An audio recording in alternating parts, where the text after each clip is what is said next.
Romberg sign is a special test for coordination of lower limbs. Ask the patient to stand erect with heel closed together and perform the test, first keeping eyes open and then closed. Observation. If subject or a patient aways on the closing eyes and the Romberg test is positive due to the sensory ataxia. If the normal subject do not aways, sways with the eyes open or closed. Third, if subject sways with the eyes closed or open, then it is motor ataxia or cerebellar ataxia. Here with this help test, you can see whether the test is normal or it is positive for sensory ataxia or positive for motor ataxia or cerebellar ataxia. You are aware that cerebellum is the organ which takes a part in the coordination. Interpretation. Subject remains steady on standing, then Romberg's test is negative. Sways on the standing with eyes closed, then it is positive due to the sensory ataxia. Sways on the standing with eyes open or closed, both of the things are there, then positive due to the cerebellar ataxia. Now you should see for the abnormal movement consists of the involuntary contractions which may be widespread or localized. Spasm is an exaggerated or involuntary muscle contractions called clonic. Fasciculations are the clonic contractions of isolated muscle fibers. You should remember. Chorea is a purposeless, jerky, irregular movements which are increased by tension and are absent in the sleep. These are the terms. Then athetosis is slow, snake charming movement seen specially at small joint of the hand and feet. Then hemibalismus means violent flinging, abnormal movements of the hands or head or lips. Tremors are to and fro, rhythmic oscillations of fingers of outstretched hands of the heads and lips. Then you have to see for the posture. There are typical postures of the different diseases. Abnormal postures are seen when the proper control of muscle tone and movement is affected. When both of the things are affected, you will see abnormal postures. In hemiplegia, the paralysis arm is adducted, forearm fixed and pronated, and fingers and wrist are fixed. The help is also adducted, knee joint is extended.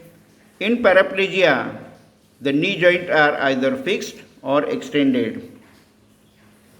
You should also check for the gait, how the patient walks.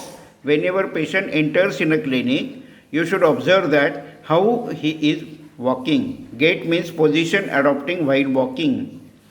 Gait in different diseases is almost diagnostic and therefore must be noted when subject enters the room and walks up to the examination table. You will observe circumduction gait in hemiplegia, Caesar gait in diplegia, propulsive gait in extrapyramidal lesions means a pathological change, also known as fascinant gait. High stepping gait in sensory lesion, drunken man gait in cerebellar lesion, wedding gait in pregnancy and hip disorders.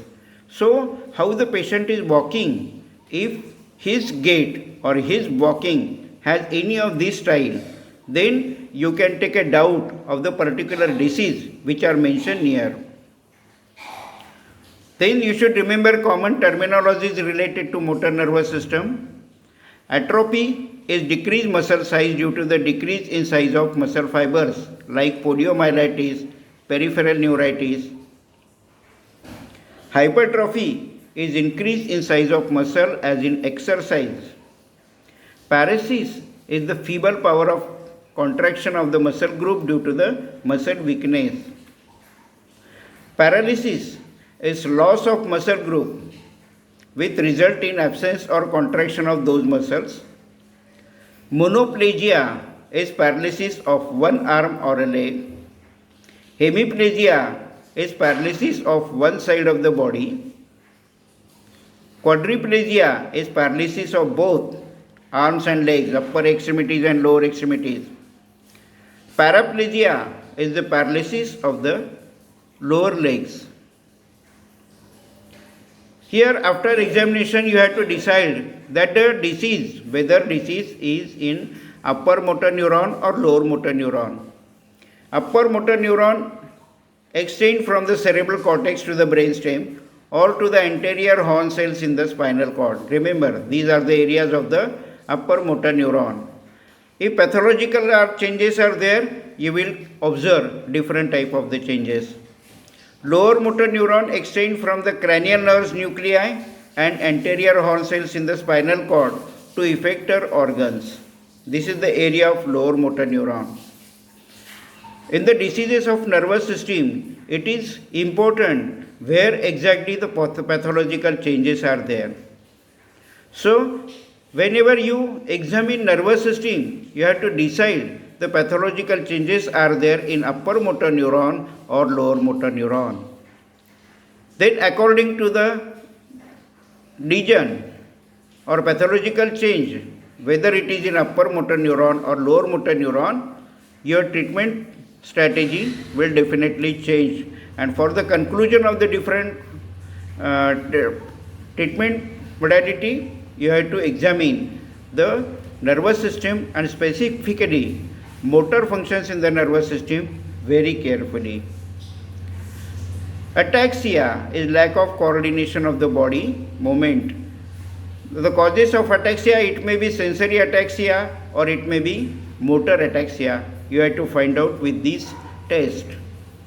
I think you have understood very well the examination of motor functions of the nervous system. Thank you very much.